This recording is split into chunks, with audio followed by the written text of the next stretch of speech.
Hello అందరికీ. 28 ఫిబ్రవరి మనం national science day జరుపుకుంటాం.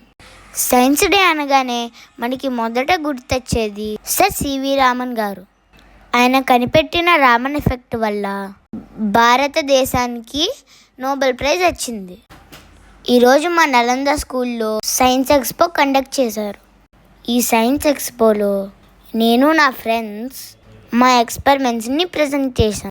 మా టీచర్స్ మమ్మల్ని చాలా బాగా గైడ్ చేశారు. మా ఫ్రెండ్స్ అందరూ క్రియేటివ్ ఐడియాస్తో పార్టిసిపేట్ చేశారు. ఈ ఎక్స్పో వల్ల నాకు సైన్స్ మీద ఇంకా ఇంట్రెస్ట్ పెరిగింది. Thanks to my Nalanda.